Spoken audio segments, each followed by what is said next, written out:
And then of course just that fantastic sky. Beautiful, beautiful afternoon out here.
Ah, some buffaloes. I've got dagga boys up ahead here. There's one or two little nice water sort of muddy pans here.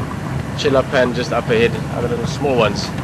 Perfect place for buffalo to spend the afternoon and relax. Let's get a bit closer to them. Good afternoon stations. Small group of dagga boys at Chilla pan.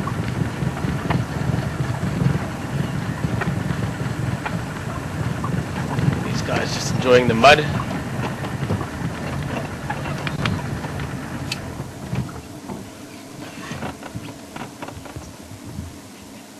Look at this guy on the left hand side because he just came out of the mud fresh now. You can see his belly still nice and moist, nice and wet.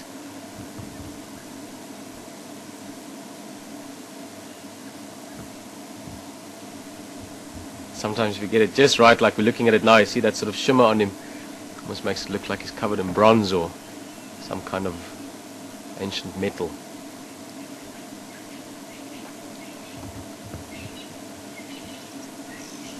A couple of really big guys here.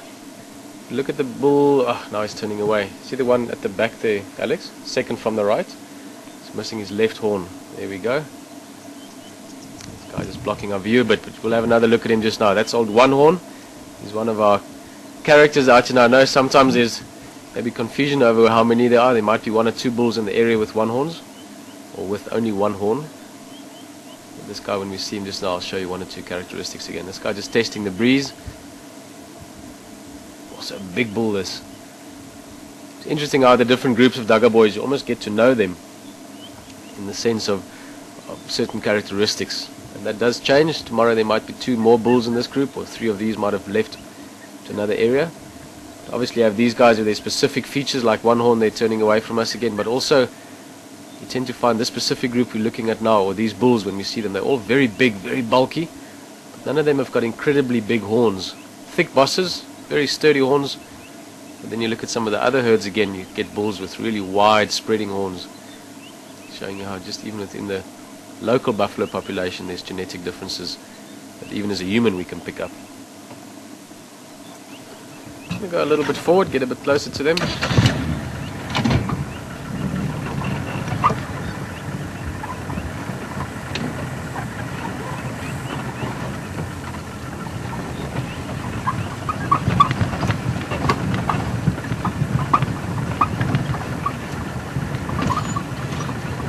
I'm just moving off a bit, but just look at this guy far left here. He's just, it's a very classic sort of low felt summer. Big buffalo, lots of lush grass. This really is such an incredible habitat for wildlife. Rainfall is just at such a amount that you get good habitat, good food, lots of grass, lots of trees, but not so that it gets too wet and things like parasites and so on become a problem. So it really is one of the ultimate habitats and environments. Kruger National Park, Sabi Sands, here Djuma, for big animals to thrive in. That's why we see so many varieties of animals, and of course Big Five, plentiful around here. See this guy, just look at his nostrils as well. You see him just sniffing every now and again, trying to pick up our scent. Looks like he's recently maybe had a bit of a fight. Look at his nose. So he's got a bit of a pink sort of flash across the middle of it. I guess maybe he rubbed it really hard into the sand or the dirt. It's not normally a permanent mark like that, but you do get it sometimes if they've grazed the nose.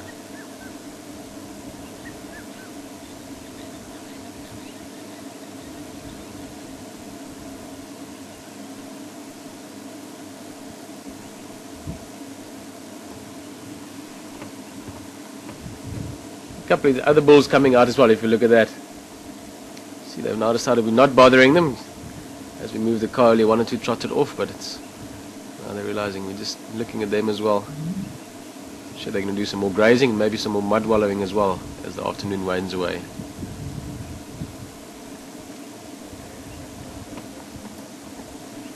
This guy is sporting the latest buffalo thorn earring. It's quite the thing out here between the buffalo at the moment.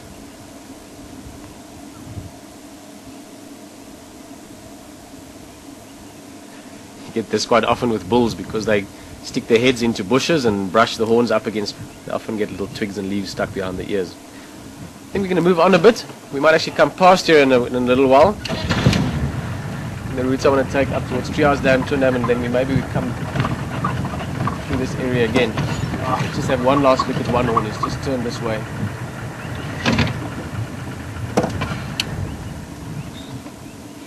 First of all, the thing to realize about this guy is it's his right horn that's still remaining. And his left horn, if you look carefully at how it's sort of broken down, a little bit down the flank of the horn if you want. So he's got a bit of a shield on the side of the head as well. And now walking, of course, he's turning again. But also in his left ear, when you can see his left ear on the sort of bottom left-hand side of it, it's got a little nick out of it. So there's some other details on him as well that we can remember. Otherwise, his right horn is very, very healthy. Nice and big, nice and shiny. You can see he's still looking after it, still cleaning it, still doing all the normal things buffalo do. So from the right hand side he's got a perfect adult male buffalo profile, and from the left he's just got a little, what bikers call a piss pot helmet, just that little cup helmet.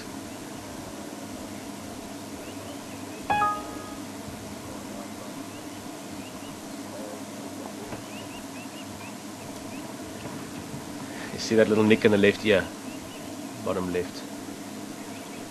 A couple of oxpeckers on him, getting rid of ticks and fleas. And a lazy, perfect afternoon to be a buffalo in the wild. I'm sure they're going to take it easy. Do some eating, do some wallowing, maybe have a drink later.